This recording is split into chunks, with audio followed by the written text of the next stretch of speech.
Ravi, any perspective? Yeah, actually, I'd like to, it may not be directly related to what Steve and Gordon said, but actually when you look at how product companies are able to leverage, so we're talking about the talent pool in India to build global products. That's one. That's a given. We all understand that. Almost every company, software company in the US is involved in that enterprise.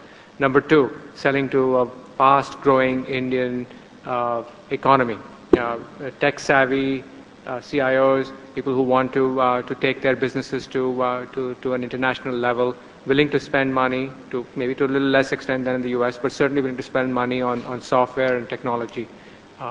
Number three, when you have a large talent pool of people in India, you can support the domestic customers in specific ways that you could not if you didn't have a large engineering presence here. And I've had personal experiences with that with some of our biggest customers in India, how we've been able to leverage our local talent pool to help these customers become successful, to overcome some issues that they may have encountered in their deployment or even before deployment. So that's invaluable as far as a customer is concerned, the fact that we have a large talent pool available here.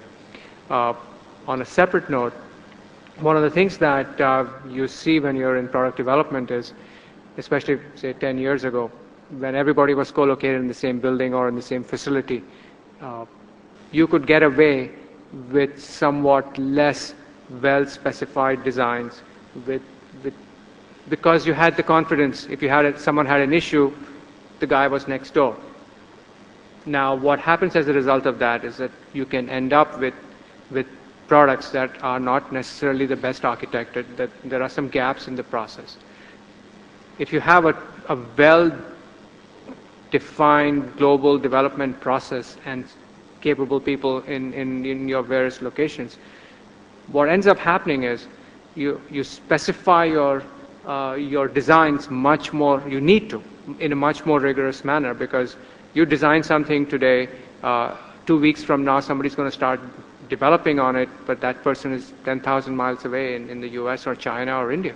So by definition, you have to be a lot more rigorous in how you specify your products. And we know that most of the big issues with products are not because of coding bugs. Some of the biggest issues are because the product has either not been specified correctly or not architected correctly. And after that, you can do virtually nothing to salvage the product, even with the best coders that you may have on the planet. So one of the side effects of a global product development machine should be and could be a much better architected set of products, much better built. Are we there yet?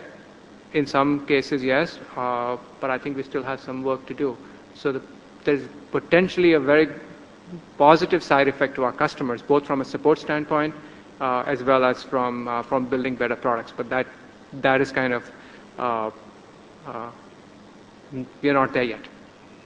Okay, great. I think we have time for one last question, which I'll direct to Gordon from what you're seeing in India, and I'll direct to Jonathan from what you're seeing in China, which is the whole issue of attrition. Gordon, from a product development perspective, I think you made this point earlier that a key is continuity and longevity in terms of really helping someone gain that product experience. It's not like a project-based relationship. So how do you manage attrition in that kind of a context?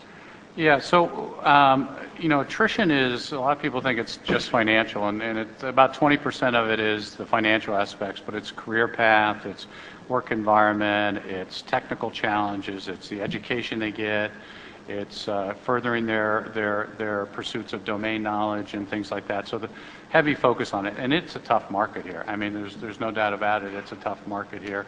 No voodoo math, I mean, industry standard attrition calculations. We had 18% in 06, we had 16% in 05. That's still too high, and we're doing a lot about it, but it's better than a lot of folks. But partly it's because we screen for people who are looking for long-term career paths. A lot of it's because we hire people who are more senior.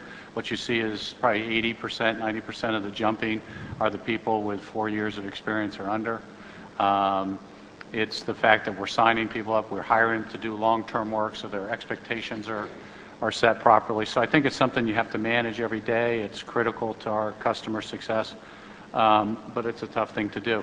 You know, this whole thing of no-shows has become a problem in India, and we started a whole program specifically in Bangalore, moving out, where we create a list, and we worked with about 20 other companies to create a list of everybody who does a no-show.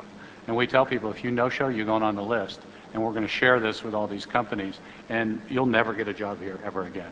And our no-shows have gone down to almost nothing just by setting the expectation and making sure people understand. Because there's those kind of things that could really hurt India long-term because they're just bad business practices. So it's just something you have to focus on. It's something you have to manage. It's a challenge every day. It's something we think about every day, and I don't think that's going to go away soon. True, true. Jonathan, from the Beyond Soft experience, what do you see happening in China in general? In general, China workforce are relatively still stable. Most of the Chinese engineer worry about, number one, as usual, their career path, the opportunity be able to learn the new technology, and maybe the chances of going abroad, go to US, go to Japan. So for our companies, we have less than 10% of the turnover rate in the past 3 years. As long as we providing number one, again, the clear career path. Number two, the chances of learning new technology and going to different places. And I think most of the Chinese engineers, at least in the current stage, are very happy. Well, that sounds like bliss from an Indian perspective. If I can ask you to expand that a step further, and a slightly broader platform, what do you see as the advantages of outsourcing in China versus India? And I know we keep coming back to this India versus China issue, but that seems to be the flavor of the day. Right. Okay. To me, China has relatively a low turnover rate. That's what I mentioned. Most stable and most scalable at this moment. So obviously, I am in favor of China, and in certain areas. And India's company has been in the outsourcing company for the last 20 years and has gained tremendous experience. So there are certain work Chinese company maybe should rely on Indians experience. For example, the largest scales of project management. And these are the things that the Chinese company are not learned from the past experience yet. So there are reasons that the company select to go to China. There are also many attractions here that people will continue like to outsourcing project products in here as well. Okay, great.